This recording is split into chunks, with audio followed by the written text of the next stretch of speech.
My name is Oliver Queen. For 5 years, I was stranded on an island with only one goal. Survive. Oliver Queen is alive. Now I will fulfill my father's dying wish to use the list of names he left me and bring down those who are poisoning my city. To do this, I must become someone else. I must become something else.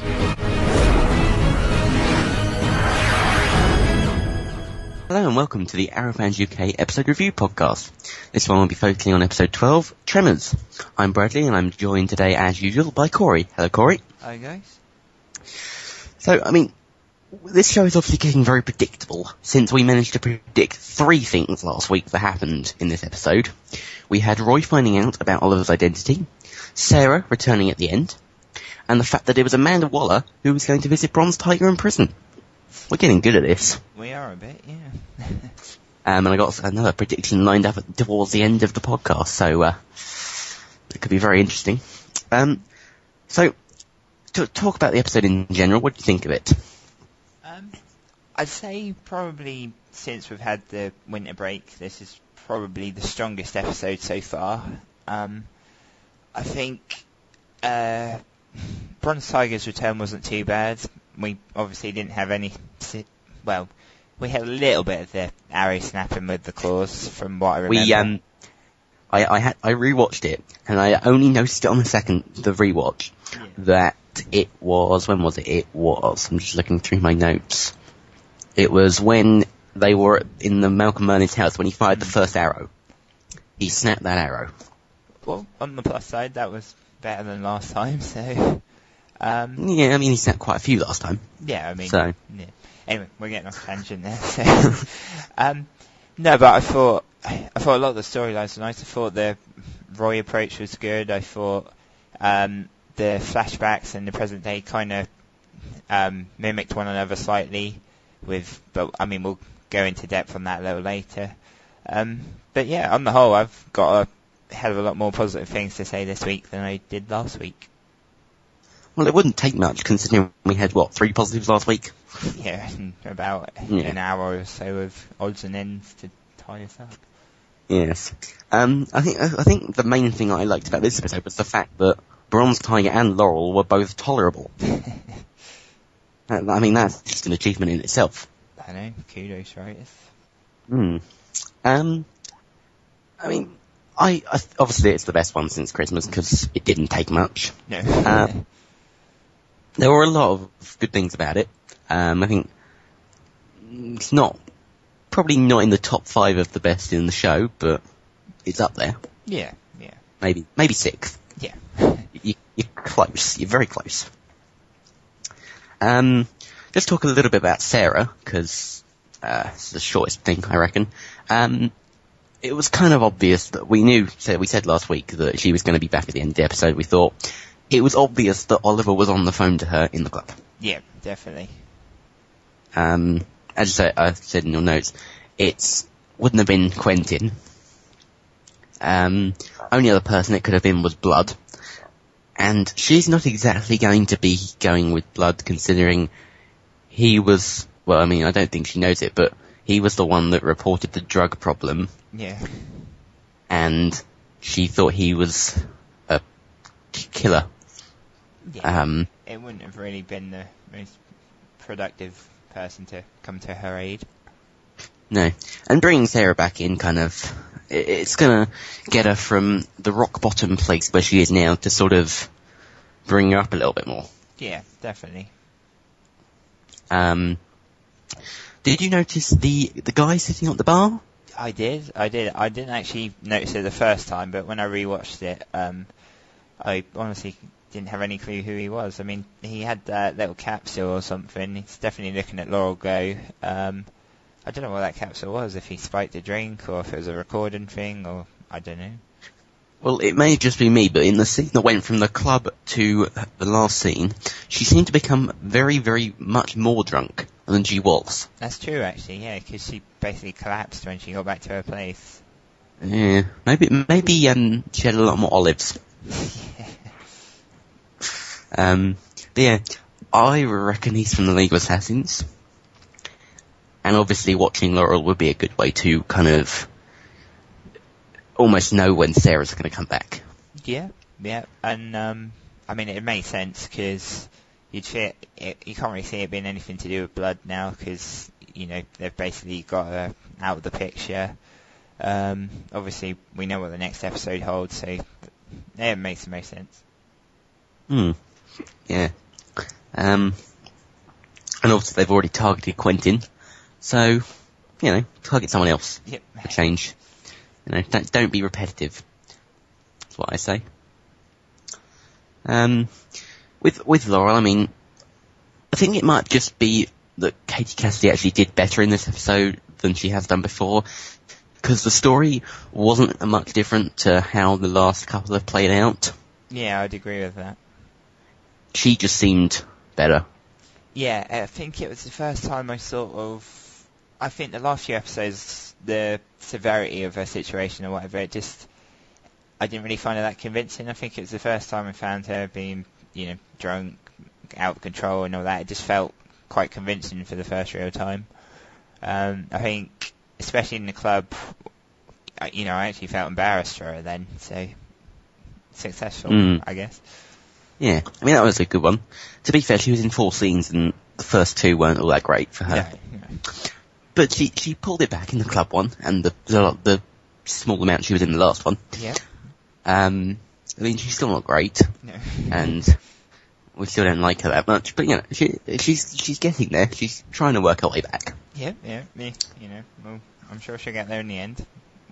Yes, and she's been disbarred, so no more legal career for her. Nope, and no. So where do you reckon she's going to go next? Well, Sarah's back obviously now. I guess a lot of questions about where she's been. I can't really see where she's going to go after that. I guess it's going to be a case of she's got to get herself back on track now, rebuild herself to a degree. I guess she's got to get help, really. The more people that tell her she's got to get help, hopefully she'll pay attention to them, but sort of... Well, I mean, Quentin did drag her to an AA meeting and she just left. Yeah. So, maybe if Sarah tells her that she needs help. Yeah. That'll just be like, oh, okay, I'll listen to you. When, your father, who's been telling you for weeks that you need help, and one of your best friends, who's been telling you for weeks that you need help, and you don't believe them. Yeah. And your seemingly dead sister comes back. Yeah, ooh, okay, I'll listen to you now. Doesn't make much sense, but we'll go with it. Yeah. Yes, okay.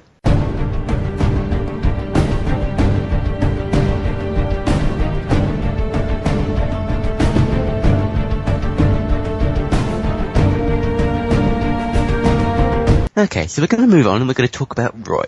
Obviously, the biggest part of this episode was obviously Oliver training Roy, and Roy inevitably finding out Oliver's identity. Yep, as we predicted last week. Yes, wasn't exactly difficult. No, promo made that pretty obvious. I think the press release made that pretty obvious. Well, yeah, that too. I mean, it seemed strange that they were going to go a whole episode of Roy being trained by the Arrow, and him not seeing who's under the hood. Yeah. What did you think of the reveal scene? I thought it was clever, actually. I didn't actually think of it going like that. I thought, obviously the clever thing about it to a degree was it happened off camera. Oliver unmasking. You just heard the difference in voice, and I like the way it kind of mimicked the flashback, which I think it was afterwards, of when Oliver was talking about Shadow to Slade, but we'll come to that later. Yeah, and I just liked his reasons for doing it. Obviously, unfortunately, it's sort of another person who knows, but in terms of the circumstances, it felt appropriate. It didn't feel like one of those ones where it's for the sake of it, I guess. But it worked well for me, I guess, yeah. Yeah, yep, I liked it. After I saw it, I thought, oh, come on, why didn't we think of that? It was almost obvious that was some sort of situation like that was how it's going to happen. And we didn't predict it. No, we're a little off our game on that one. Disappointed, but, oh well. Yeah, it was good, and I liked how it was sort of off-screen, whereas before we've just sort of seen kind of him actually taking it off. Yeah. Or whatever. One thing I noticed was how quick did he take the mask off as well? I know. I mean, that took him a good few seconds to put that on in Free Ghosts, I think it was, but whip that off. Yeah, had Felicity put it on. Yeah. Yeah. Yeah, it was a good one, how, like, obviously, as he said, the arrow couldn't get him to sort of think about Thea. Yeah. But he could. Yeah, obviously, she's his little sister. And I suppose to a degree, obviously Roy and Oliver have got a little closer, and perhaps Oliver knows that Roy might probably trust him a little more than the arrow. Well, especially as the arrow put an arrow through his leg. So it's kind of similar to Tommy's reveal. Yeah, actually, because he wasn't listening to him. Took off his hood. Tommy obviously was a little bit creeped out, taken aback by that, but, listened to him and did what he said. Yeah, I still find that scene completely illogical, how he would trust someone he knows has no medical experience to save his father. But, I've got past it. Obviously, as we've said, kind of the whole sort of love is the most powerful emotion was tied into pretty much everything that happened in this episode. Yeah, it was actually. So Oliver using that to sort of get Roy to stop was very useful. What do you think of his training? I thought it was nice how he sort of was using, how Shadow taught him originally, with the bowl of water. It wasn't as funny as when Oliver did it. No. I think it was because more... I don't know, it just worked that first time, I guess. But yeah, it's I think it's nice that it's, remembering what he's been taught and clearly feels it's useful. I guess we didn't see too much of the training because obviously Rory kept getting, pretty miffed about it and pretty much broke everything that he was being used to train with. No, but I guess we'll just have to see if he's going to let him train him a little bit more now. Perhaps now he knows his identity, he'll be a little more patient. Yeah, but I mean, clearly, obviously, it's worked for Oliver in the end, you'd assume. But I guess the bowl of water, when Shadow was doing it, that was to improve his strength, wasn't it? The hand strength thing for the bow. Yeah, because he had none at all. Yeah. I'm not really sure how that can improve your control, but I guess it's just patience and not wanting to break the bowl, as Roy did. But I guess we'll just see if it gets picked up again. I mean, I think, obviously this was kind of a big bulk kind of training episode, but I think over the next few we're going to see little bits of kind of just trying to progress his training, get him into someone who can actually fight properly rather than just sort of a reckless punching. Yeah, because it's, what's the right word? I guess he's a bit of a rough diamond so far, he can fight, certainly, but he can't control it, and when you look at the difference of how perhaps Oliver was taking on Bronze Tiger, must have been in that, I think, the first scene he saw him again, Merlin's garage, and how Roy basically was just tackling people, just beating the hell out of them, no real plan to that, just anger. So, yeah, I mean, hopefully we'll see a bit of a development for Roy as well. Yeah, I mean, it'd be useful. I think this episode basically just... A lot of it was sort of changing it from the pure anger, kind of just hitting anyone, to actually sort of controlling it. Because he did in the end. Yeah, he did. I mean, a few scenes ago when he was punching open that crate, he would have just destroyed the whole thing, but, nice little hole. And and I guess he's got to use fear for that. Think of her, and that will provide his control. And I guess Oliver understands it too. Effects of Mirakuru, so he'll keep an eye on him too. And like you said, I think it was good to see the development that he did get somewhere by the end of the episode, as opposed to Laurel's storyline where she's got nowhere episode after episode. So yeah, I think more like it wasn't so much like Roy would have destroyed the whole crate. It was more he wouldn't have had the control to actually make that punch. Yeah, I actually, that's a good point, because his hand was all shaky, weren't it, before? Yeah, so that sort of kind of spurred him on to do what was needed. Yeah. So I think we're going to see a little bit more of that, because obviously Roy is not kind of fully there. It was sort of like a temporary moment. Yeah, he's got to get more than that. Yeah. Obviously. So, I think Diggle and Celestial help. Yeah, they've helped Oliver, obviously, and, he was pretty, cold, aggressive when we first met him, first few episodes of season 1, and compared to how he is now, obviously he hasn't got the massive strength Roy has, but they've had a good effect on him, and, hopefully they'll have a good effect on Roy too. And I think actually the kind of you're saying about the aggressiveness, it kind of can tie in a little bit more to Tommy's death. It can even tie into Roy here, because obviously Oliver's sort of become more refined since Tommy died. Yeah. And the fact that he doesn't want to kill people or hurt people too badly, just kind of stop them. Yeah. Roy, okay, he hasn't lost anyone, apart from the 8 friends, which we didn't actually know before. No. That was a interesting little development. Not quite sure if they're going to go anywhere with that. I don't think they would. No, I think it's just Yeah. Sort of kind of spurred him on for the punching. Yeah. Yeah. Because even though he hasn't sort of suffered any loss, like fear or someone, it's sort of that kind of emotion where they're still there. So by doing good, they can keep them alive. Yeah, I keep see them what you safe. mean with that, yeah.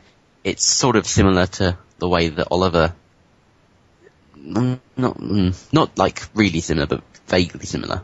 No, I can see the similarities for sure. I know what you're saying. Yes. What do you think of the fact that another person knows Oliver's identity? Well, I like the fact he pointed out, when he took Roy back to the Arrow Cave at the end, that too many people know. I think in the circumstances it felt more of a necessary reveal, perhaps. It didn't feel like it was just for the sake of it. There was a purpose to it, I suppose. Whereas, like Helena, I think it was, finding out in the episode 7? 8. 8. I think it was 8, yeah. Yeah. Oh no, actually no, it was 7. No, end of episode 7. Where he was there and she pretty much just guessed. Stuff like that just feels like it's a bit, it just feels a bit flimsy, but this just felt like it had more behind it, more point. So I'm alright with the reveal and, Roy knowing, but obviously it's just a shame a lot more people know. How many people know now? Sarah, Diggle, Felicity, Helena, Tommy knew, Malcolm knows. Yep. The bloke from the Raw Flashback gang. Yep, Slade knows too. I'm gonna have to look this one up. Hang on. Keep talking. Who else knows?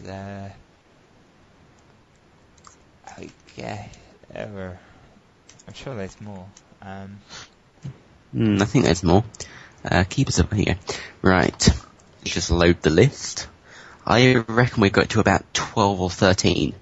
Right, so we've got Argus. Yeah. Alawal. Yeah. Barry. Yeah, that's true. Amanda Waller. The Count. Derek Reston, who I believe is he's the Royal Flush Gang guy. Yeah. Dr. Webb, who was the bloke from episode 19. Oh yeah, I remember. The one that was doing with the vertigo, and his accomplice. Yeah. So not only have we had some random person find out, we've had some random person's accomplice find out. Felicity, obviously, Helena, Diggle, Sarah, Malcolm. It's listed Oliver, but I'm not going to count Oliver because it's his secret. Roy, Slade, and Tommy. So if we go through that, we've got 8, 12, 16 people. Blimey. I mean, a few of them are dead now, but still. The ones that are dead, Aloal, Count, Derek Reston, the 2 Dr. Webb and his accomplice, and Tommy. There's still a chunk of people that know who, still So, knows. if you take out those 6, take out those 6, we've got 10 people. 10 living people. And by all rights, there could be more people that we haven't seen on the island yet that are alive in the present day that know. That's true. And obviously more people are going to find out in the present day, i.e. Blood. Yeah. At some point. I would think that Nissa Al Ghul is going to find out next week.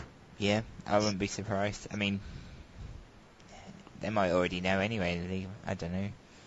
Well, yeah, they might. In which case, we've got a lot more people. Yeah. And a lot more dangerous people knowing. So, But yeah, it was nice that he acknowledged it finally. Yeah. Because, we've only been going on about it for how many podcasts? A fair few, definitely. Yes, I think after Barry found it, he's going to be a lot more sort of calculated about who finds out. Yeah, I'd agree with that. Because, after he told Roy, he at the moment, I think, before he brought him back to meet Diggle and Felicity, he definitely seemed to regret it a little bit, I thought. Yeah, definitely.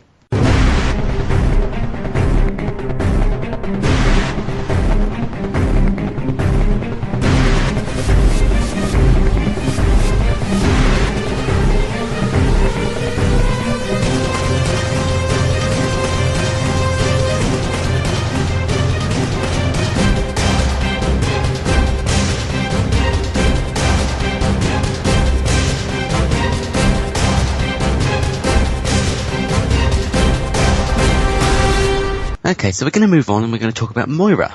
My first thought is, how did they ever consider her a potential mayoral candidate? Yeah, I'm with you on that. I was watching at the time and thinking, Moira? Really? Well, it's not exactly like she, helped destroy half the city or anything. No, nothing like that at all. No. I think I heard about it a couple of months ago, back in December, that she was going to be running for mayor. But even when they showed it, it just seemed weird. I know what you mean with that, yeah. Obviously, Walters was saying about how people would vote for her. Well, they do a poll of 43.6% of the 600,000 people. Yeah. Living in Starling City. Right. Yeah. Would vote for her. That's 261,600 people. I sort of wonder why. Well, I guess not. Some perhaps see that, it wasn't her fault, but still, she doesn't really scream leader to me, I guess. I don't know. No. And you think that, even if some people don't think she was responsible fully, she was still involved. Yeah, exactly. She could have tried to stop it long before. I know she's protecting her family, blah, blah, blah. But, yeah, she doesn't really have much more high ground on it, certainly. To be fair, these 43.6% of people are probably people that didn't lose anyone of the 503. Yeah, exactly. They obviously didn't know any of them because they wouldn't be very happy if they did. No, and I'm sure the other people don't really want someone who, she was responsible for the deaths of 503 people leading your city. It doesn't really add up too well. No, it doesn't. What this does do, though, is it's going to create a rift for Oliver. Does he support his mother? Or Blood, who he has publicly supported already? Yes, that's very true, actually. I didn't think. I mean, who do you reckon he'll go for? Because he can't exactly come out and just say bad things about Blood. I don't like him at all. When he's already made friends with him. Yeah. Apparently, somehow they've become best friends across the last few episodes. And he's publicly supported him at, things at his club. And even his alter ego is now working with him, or has formed an allegiance with him. That's very true.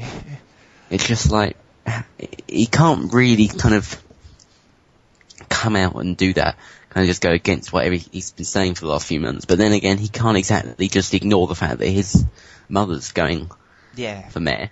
It is a bit awkward, really. I honestly can't say which way I think he'll go. I mean, like you say, he can't really back down on Blood, but it's his mother, after all.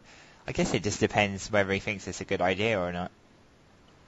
To be fair, he'll probably end up kind of going against Blood when he finds out that he is the man in the skull mask. Well, yeah. But, that's a conversation for another day. Maybe Oliver should run, then he just doesn't have to support anyone, he can support himself. Yeah, exactly, that's probably the easy way to go about things. Yeah, might ruin his time as the Arrow, but... Just a tad. What this did do is it brought back Walter, which was very nice. Yeah, good to have Walter back. Yeah, Theo was quite happy. Yeah. We also learned that Walter somehow knows that Thea is Malcolm's daughter. Yeah, I mean, that was quite understated, because I would have thought he must have known for quite a while. Obviously, they haven't been on great terms. I thought it was a bit dark as well. They were talking about, her OB, Dr. Gill or someone, not being a problem.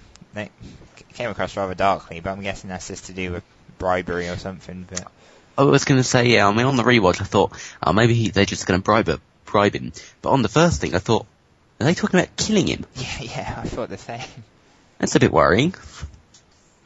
Especially when Walter wasn't best pleased with Moira's role in certain things. No, particularly the kidnapping of him. Yeah. We didn't really get his view on what she did, the whole, destroying half the city thing. No, I mean, he kept saying about, people don't see it as your fault and stuff, but you're right, we never really got what he thought. Yeah, but I mean, I kind of got the vibe that he was for her. Yeah, I did. I mean, I suppose he's hardly going to approach her if he thinks she's done wrong. No, exactly. So what do you think of her chances? Good or bad? I mean, obviously we've discussed about how a lot of people are probably still annoyed. Yeah. I mean, there's two ways I look at it, really. The logic of the path the TV show will probably take, or I look at it in terms of just being inside the Arrow world. In terms of the Arrow world, right now, I wouldn't say she's got a great chance. I wouldn't say her public image is too good right now. She's definitely got to amend that. But in terms of the, outside and just looking at it as Arrow, the TV show, then logically I would assume that Blood will be stopped at some point. All about him will come out. He may end up dead, meaning he wouldn't get into office anyway. So. No, I think that's kind of a crucial thing, that the whole Oliver's probably going to end up stopping Blood sometime by the end of the season. Yeah. Just leaving it open for Moira. Yeah, exactly. What I would like to see, perhaps, is, the election's done, and Blood wins, right? And on, his first day in office, the Arrow kills him for being the man in the skull mask, and then the first episode of season 3 is Oliver trying to clear his name, the Arrow's name. That'd be good, actually. And trying to kind of prove that the Blood was doing bad. Yeah. That would sort of play out like a procedural, so might not work for the show, but, Yeah, you never know. I mean, I honestly don't know where the Blood story's going to go. I mean, that's another discussion, of course, but it's going to be interesting, and I guess it's going to be interesting to see in terms of Slade and Blood now, because I think it was Blood's own decision to run for mayor more than Slade's telling him, I think. Well, I'm not sure, because they've both been working together since the start of the season when they hired the Hoods. That's true, yeah. To take out the mayor. Oh, yeah, that's true. Yeah, so that, logically, yeah, that seems like their joint plan. But basically, I guess it's a question of whether Moira becomes a problem for them now, and whether they're going to target her now.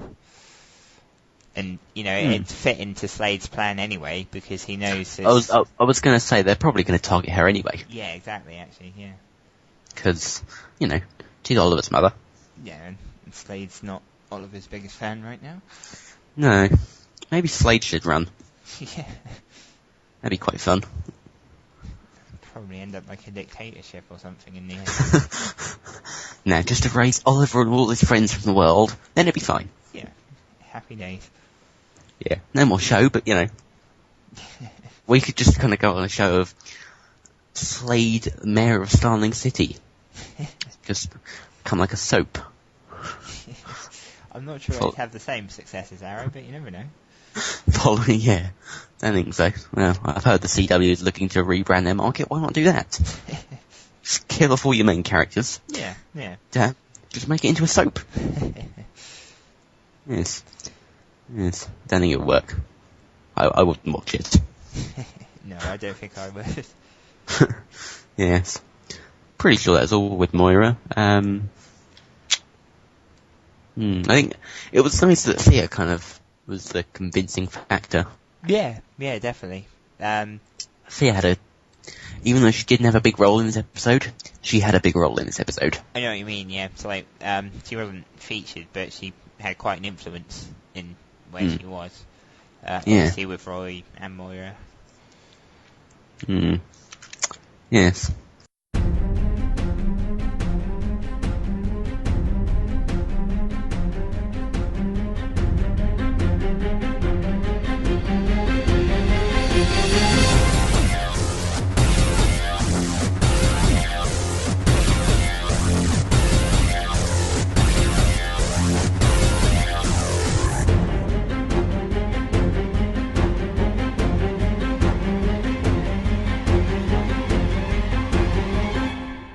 Okay, so we're going to go on and talk about the flashbacks to the island.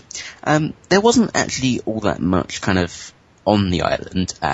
It was more sort of as we've had all season, sort of just kind of comparing to what's going on in the present day with the whole love as the strongest emotion thing. Yeah. In fact, what I noted most was the fact that actually the island's becoming more of an influence in the present day than it is on the island. Yeah, I know what you mean with that. In the fact that this episode pretty much mentioned the island every 2 minutes. Yeah, because Oliver was talking a lot about Slade in the present day, much more than he has done previously. It was more sort of like, on the island, this happened. A couple of minutes later. On the island, this happened. Yeah. A couple of minutes later, on the island, Sarah told me. It's just like, oh, come on. If you're going to tell people, just do it all in one go, get it out the way. Yeah. Just makes more sense. Yeah, I mean, obviously we saw, I'm really annoyed I didn't think about this, when I saw the promotional images of Slade by the rocket launcher, and I didn't think that he would want to blow up the ship. That's poor. Anyway, obviously he wanted to blow up the freighter, which in itself was such a stupid idea that it was impulse, wasn't it? Yeah, I guess it's just a sign of Mirakuru sort of, get into his brain a bit. And as Oliver said in the present day about it warping his mind into someone he didn't recognise, I guess it's, just another step towards there. But, logically, Slade would have seen the freight as their best chance to get off the island, and destroying it and leaving them trapped for longer probably wouldn't be the best way to go about things. No, I mean, I think that they're still going to be on the island for another 3.5 years. Well, yeah. But, obviously Slade doesn't know that, because this is playing out in lifetime. Well, yeah. Yeah. We just know it. So yeah, it wasn't the cleverest idea from Slade, but it was nice that Oliver managed to talk him down. There was a point there that Sarah thought that Oliver was going to tell Slade that he chose to save Sarah and let Shadow die, which, as Ivo told us last week, wasn't true. Yeah. And obviously it wasn't going to help anyone apart from, helping Oliver and Sarah to an early death. Yeah, because I'm pretty sure Slade would have killed both of them right there. And then fired the missile. Yeah, and And he'd have been screwed. Yeah, pretty much. Yeah. He's got no friends, no way off the island. Great. It's not the ideal situation, is it? No. But it was a nice little kind of change to kind of get him to not fire the missile. Yeah, I mean, I thought it mimicked that scene with Roy in the present day a little, and it was nice the way Oliver talked him down, and used Shadow to get him calmer, and it just reflects what Sarah said about love being the most powerful emotion, also the most dangerous, and we basically saw that play out there because obviously Slade was wanting to blow up the freighter to kill Ivo because he loved Shadow, and Ivo killed Shadow, making love dangerous, but Oliver used the power of it to calm him down and use Shadow as a way of getting him to see things a little clearer. And obviously I think now we're heading towards the point where they're going to go and take the freighter now, well, as Oliver pretty much said, so that's hopefully what we've got in store for the next few flashbacks. Well, not pretty much said, he definitively said it. Yeah. To be more accurate. Yeah. The thing I've only just noticed is this the entire episode, like the villain plots, or if you call the island the villain plot bit, yeah. It was sort of similar in the fact that both of them went back to the season 1 finale. That's true, actually, yeah. I only just noticed that in the fact that obviously with the earthquake machine. Yeah. And the missiles. Yeah, I didn't actually think of that first time I was watching. I mean, obviously the earthquake machine, but I didn't really think of the missile launcher. No. So yeah, hopefully that's just sort of one time bringing it all back and then they just never mention it again, because we don't want it repetitive. No, definitely not. So yeah.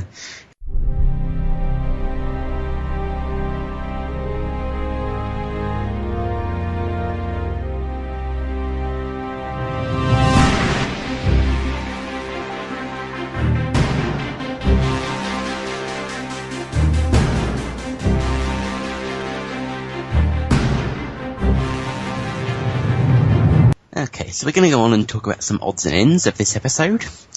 One of the things I want to talk about first is the fact that even 12 episodes in, Tommy is still having an effect on Oliver. There's a nice little nod to Tommy to feature the picture in this. And even though Oliver kind of tried to hide a facial expression, you could tell just by the music that he was hiding a facial expression. Yeah, totally agree with you there. It was a very nice touch. I think actually that kind of, the whole Tommy lived here was probably the reason that he didn't want Roy to touch anything. Yeah, I think you're probably right with that one, actually. Yeah. Oliver's little kind of, it's great. Stephen Amell tweeted that this was his idea to lean back in the chair as he was like, I'm pretty close. Apparently it was his idea. Yeah, I like that. That was good. It's a genius idea. Genius. We haven't really talked about the Suicide Squad yet, have we? No, we haven't actually. We haven't touched on that. Somehow we managed to avoid that. Okay. I think more generic comic references. So, I'm going to start off with obviously the biggest one, which is obviously going to be Suicide Squad. We sort of predicted it last week, again. Yeah. What with Amanda Waller. And and obviously it was sort of a... don't really know how to describe it. It just sort of happened, and you kind of, as you got there, you knew that was going to happen. Yeah. And yet it was still brilliant when it happened. Yeah. I don't know really what else to say about it. Oh, I just looked up what, just to refresh myself on what Suicide Squad is, so... supervillains who perform high-risk missions for the US government in exchange for commuted sentences. So, I don't know how you'd say, they're sort of semi-good. Bronze Tiger. Yeah. Yeah, I guess we'll see how they're used.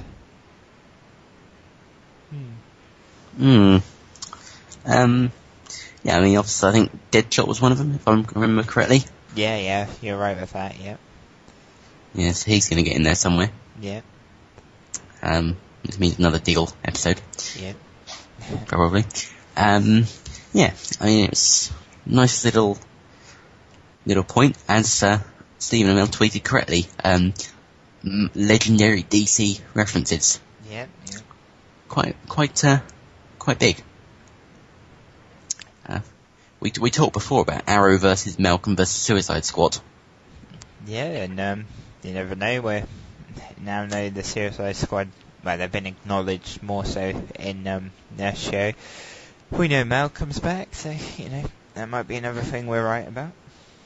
Yeah, brilliant. Just kind of season 4 that happens, and we'll just go back and go, we predicted it correctly in season 2. Yeah. That's how good we are. I think my only problem with it was that it was sort of more...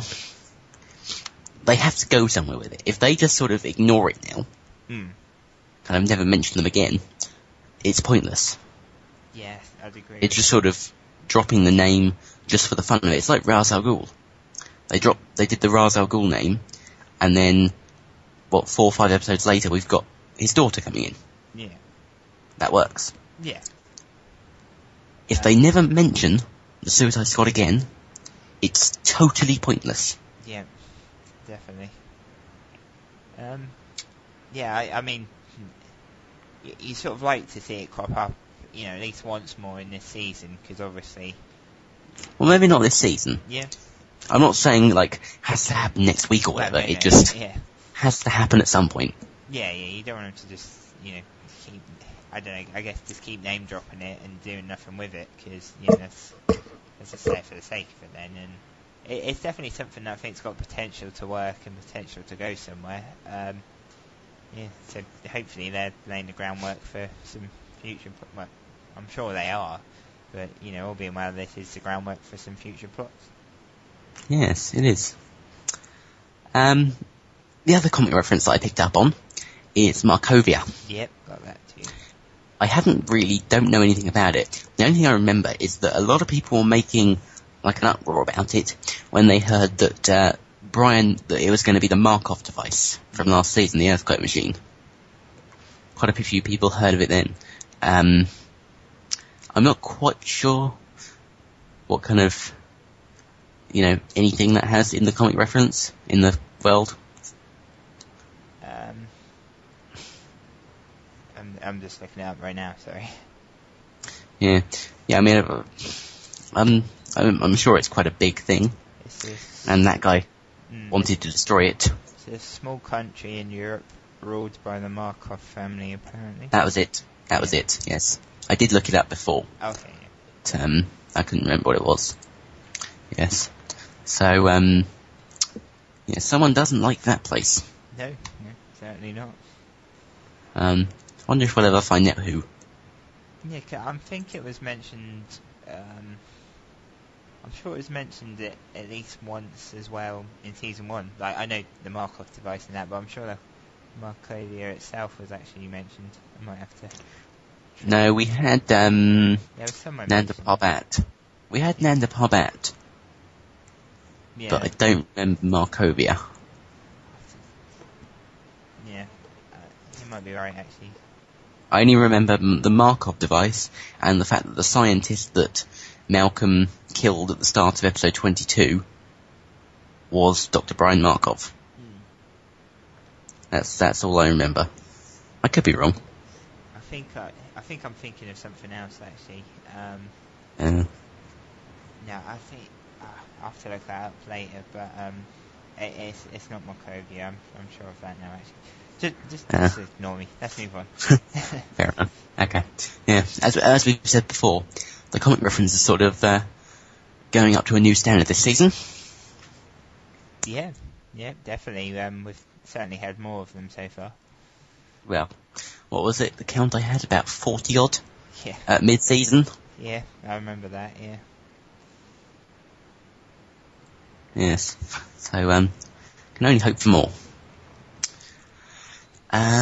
We've got the mention of Team Arrow. Yep. Finally. Like that, how that came into it, and almost didn't surprise me even the slightest that Felicity apparently calls them that sometimes. My question is who?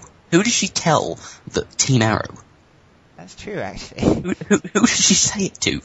That is very true. Because she obviously doesn't say it to Oliver because he didn't know. No. The only other person could be Dick. Yeah, that's a good point, actually. Because I think Oliver should be worried. Yeah. Who is she telling about the Team Arrow? Yeah. More people could know than he thinks. More than 16 people could know. That's true, actually. Maybe, I don't know, maybe to Barry, but he's obviously in a coma or something right now, so... Yeah, I don't remember her saying that on, No, I don't. Yeah, because they wouldn't have had time to talk afterwards, because when she went and saw him again, obviously he was in a coma, so... No, exactly. Unless it was an off-screen chat. Yeah, maybe. Yeah. Well, yeah, be worried, Oliver. You better track that one down. Yes. We had Felicity saying about how she thought they should have an X-ray machine. Yeah. And both of them scoffed. Yeah. I'd agree with Laurel. Not Laurel, Felicity. Yeah, I would too, though. Especially how he's getting knocked about by... Well, he got whacked over by... That was from Roy, weren't it? That he's getting the ice water. Yeah. Yeah, I'd agree with Felicity too. You don't want any broken bones.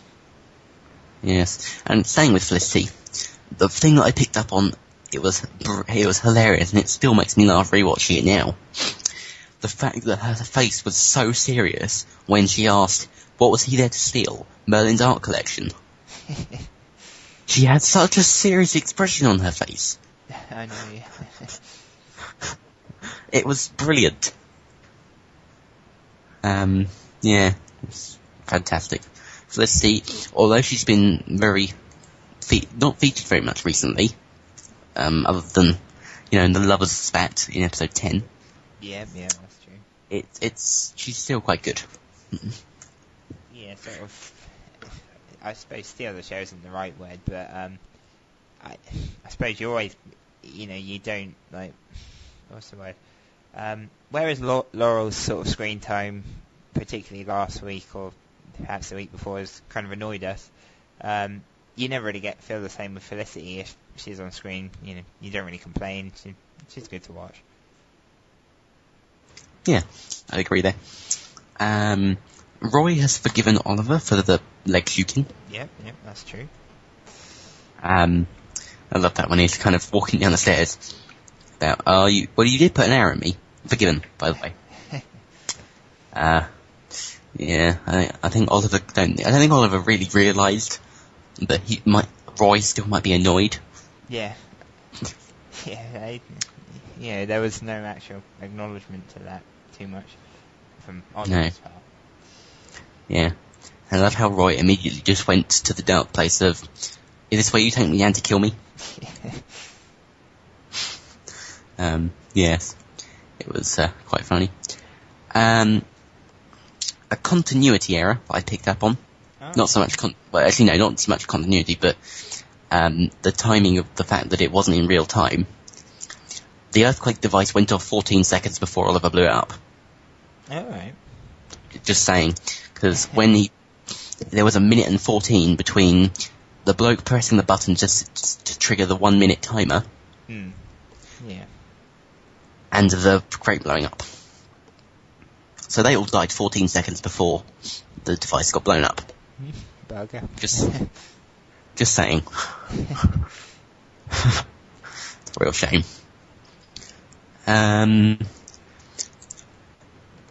Something that's pretty obvious and has been sort of, well, obvious really, that Felicity decided to point out. She seems to be quite good at pointing out the obvious lately. Tigers are not bronze. Yeah. Yeah, she does seem to be on a bit of a streak on that. Yes. I don't think there's much. Oh, no, we have to talk about the opening scene. Oh, yeah, that was pretty gruesome. Yeah. It was just horrible. Yeah, that was really uncomfortable to watch, actually. Yeah. I think the first one was the worst, when he pulled it out of his wrist, and, just no. Yeah. Yes. Let's just go past that. It's not good. I don't think I've got much more. I picked up on one thing, which obviously was pretty obvious, but we know that Slade finds out about what happened with Shadow from someone else, because I think Oliver said something about it would have been better coming from me. I'd guess that would probably, obviously that, that must be Ivo, I think. I can't see Sarah telling, and I'm pretty sure Slade killed the rest of the men there. So logically that must come from Ivo. So we've got that to see. Let's just on that, right? It was, he told Diggle and Felicity before. He told the Diggle and Felicity that he wasn't the one that told Slade before we saw the scene where Oliver talked him down. Yeah. Am I right? I think, yeah, you are right on that, yeah. So on reflection, that sort of drama of is he going to tell Slade that he was responsible for Shannon's death, or he thinks he was kind of unwarranted. Yeah, that was actually. On reflection. Yeah, it would have worked better to do that scene where Oliver told afterwards. Yeah, definitely. Yeah. That's odd. Yeah. And the other thing with Slade that I didn't mention was that we learned definitively that Oliver put the arrow through his eye. Yeah. I presume that's probably why the arrow is through the eye of the Deathstroke mask on the front of the island. Yeah. It would be logical. Yeah, and the eye patch as well. Yep. I picked up one more thing too, which isn't really anything major, but just Oliver still gets sort of got the idea of saving people in his head. I think he was having that conversation with Dig, and he was saying stuff about sometimes people are just broken or whatever, and I think Oliver's said something about I refuse to believe that or something, and tried to save Roy, obviously tried to save Slade, Helena as well, so they're keeping that going. I think, I mean, obviously you mentioned Helena. I was going to say, sort of, I think maybe the saving people is sort of still reflecting with Tommy. Yeah, definitely.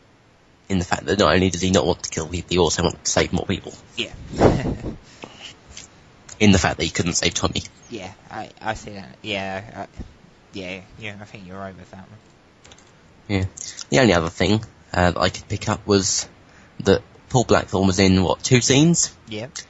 And he was still very good. He was. But let's just keep him around for a long time. Yeah, I mean, I think I wrote it in my notes somewhere about, obviously, we haven't been too endeared with the Laurel storyline of late, but I swear, without him in it, and, being responsible daddy, Lord knows how we'd be feeling about it right now.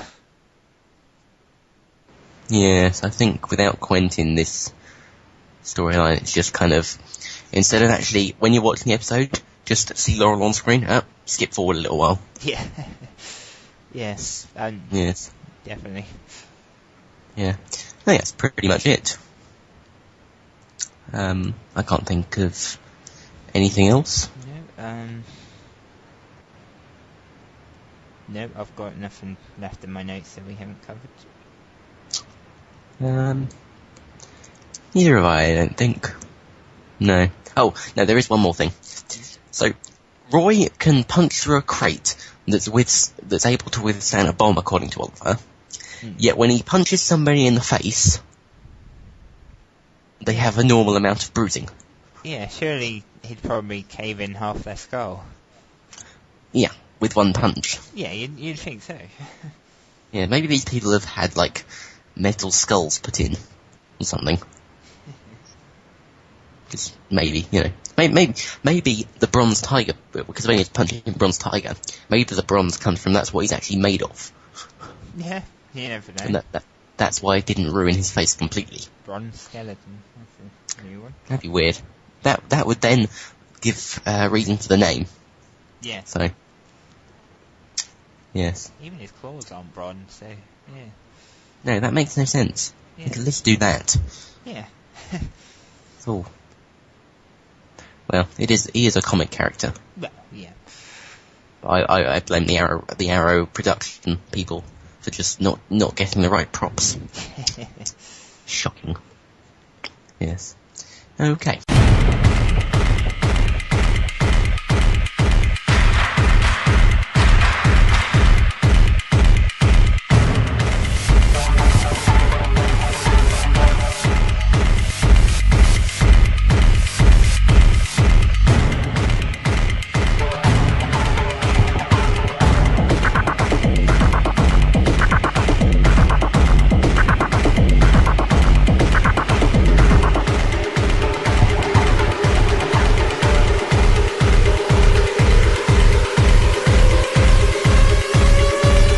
So we're going to move on, and we're going to talk a little bit about next week's episode.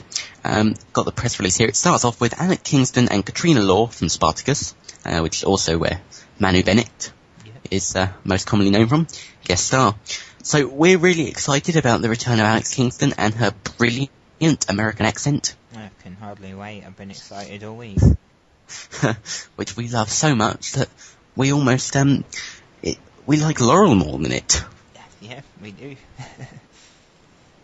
It's horrible. We've said it before, unlike Paul Blackthorne's American accent, which actually works. Yeah, I mean, I actually thought he was American before I found everything, found out his English roots. As we continue, as Laurel continues to unravel, great. Oliver and Lance try to convince Sarah to stay in Starling City, and finally reunite with Laurel and Dina. Guest star Alex Kingston. However, Sarah's fellow League of Assassins member Nissa Al Ghul, very interesting name. Yeah, certainly. For those comic fans out there, comes to bring Sarah back to the fold, but when Sarah refuses, Nissa kidnaps Dina. Yeah. Realising she's putting her family in danger by staying in town, which I'm pretty sure was the reason she left in the first place. Yeah, I think it was too. So, Oliver's really made a bad move in trying to get her to come back to help Laurel. Yeah. Because it's now put her, Quentin, and Dina in danger. Sarah considers rejoining the League. Well, as we've seen in the promo, it seems like it's going to be more than just rejoining the League. Yeah, it certainly does a little bit, and we'll try and make this as unawkward, that was terrible English, as possible. Yeah, so that could be an interesting discussion next week. Yeah, certainly. That we might just have to kind of get through that quickly. Yes. I think the Lance kind of sealed it. Yeah, I mean, that was perfectly delivered as well, and yeah, I think that just, there's heavy implications, it's heavily implied that Sarah and Nissa may have been more than just League of Assassin members. They, yeah. Yes. I'm already making it awkward. Yes, very, very, well done there. Yes. I think that's probably just spoiled the funniest moment of the episode. Yeah. In the promo. Sorry about that, ladies and gentlemen. No, I mean the promo spoiled it. Oh, right, okay. Yeah, bad promo. Oh, yeah, of course, because people watch the promo. Yeah. Yeah, my brain gives up when we get towards the end of our podcast. It's a good job I'm here with my theory then. Absolutely, yes. Yes. So my theory, the one that I've been going on about for about a week now. Yep. I think that Laurel is going to die towards the end of this episode. In fact, probably the last scene of the episode. Yeah. No one seems to believe me. With, to be fair, good reason. She is a main cast member and it is the middle of the season. You know, there's pretty much a lot of reason to not believe me, but here's my reasoning as to why. First of all, me and Cora, both of us, we have this kind of feeling that someone's going to die in this episode. Yeah, definitely. It's not going to be Sarah, because she's in episode 17. Yep. It's not going to be, well, we're hoping it's not Quentin, because, you know, without Quentin, the Laurel scenes are just unbearable. Yeah, definitely. Dina is the one that gets kidnapped, so that would be way too obvious. Yeah. If she was to die. It go on. wouldn't really have a big impact, I guess, you know, for viewers. I mean, for Laurel, Sarah, and Quentin, it, you know, obviously would, but it's like when they were talking through Tommy's death, they went for who's going to have the biggest impact, and you can't really see that being Dina. Yeah, and I think the thing with Tommy is it had the impact on every character. Yeah. And the viewers. Yeah. Dina has the impact on the Lances, possibly Oliver, and that's it. Yeah. Yeah. And Alex Kingston's American accent doesn't help with the viewers. No. So, yeah, Dina would be too obvious and, well, be kind of ridiculous. It wouldn't work, almost. No, just bringing her back for an episode just to kill her So off. that leaves us... Yeah, that's just kind of...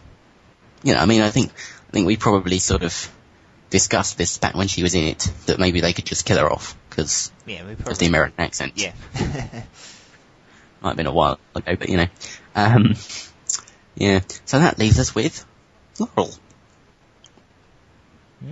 So, yes. And we know that someone's going to die because, well, we think that, because at the end of the promo, Sarah lets out a very, very, very loud scream.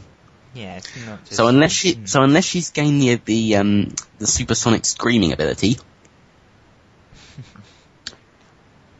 someone's going to die. Someone that she's close to. Yeah, it certainly seems that way. Yes, the only other close person would be Oliver or Nyssa. Yeah. Killing off Nyssa would be, well, it would just be kind of a routine killing off a villain. Yeah. And Oliver wouldn't, but he's not going to die. We've still got a lot of, we've still got, I think, a good few years of a show left, and obviously you need him, or I don't really know what you'd call it. I was going to say we've got 10 episodes left this season. It's probably the thing that's going to tell us that Oliver's not going to die. Yeah, there's a bit of a hint there, Yeah. My other theory is that they were shooting episodes beyond 12 before Christmas, because there were some set photos of of a political rally for Moira. Yeah. And they were posted the 4th of December. They were taken the 3rd of December. So they're obviously filming. I don't think those scenes are going to be in episode 13, so maybe 14 or beyond. Yeah, I'd agree with that. So they filmed that. Katie Cassidy has only tweeted one thing, or posted one image of sort of like set photos since before Christmas, and that was like a passport kind of 4-picture thing, of just her and Katie Lopes. Nothing from the actual set. You can't actually see that it's the set, and it looked like it was a flashback. They looked like they would been kind of just gone into the hair and makeup department and been done for the flashback. Yeah. And obviously, we've seen the sneak peek from this episode too. Yes, so they are going to have flashback scenes. Yep. So, and I tell you what, it would make good contrast, because what they might do is that they would show Laurel and Quentin's reaction to them thinking Sarah dies, and in the present day, a few minutes later, we see their reactions to Laurel dying. Yeah, but actually, the more you're sort of talking about it, I seriously think you're onto something here. I'm so on this. Yeah. It's not, if it doesn't happen, I'm just going to be depressed. If it doesn't happen, I automatically rate the episode as a 0 out of 10 stars. You know, because... Yeah. No. But, yeah, I'm highly confident that that's what's going to happen. Well, I guess we've just got to wait and see, but, yeah, you've definitely got some good justifications behind it.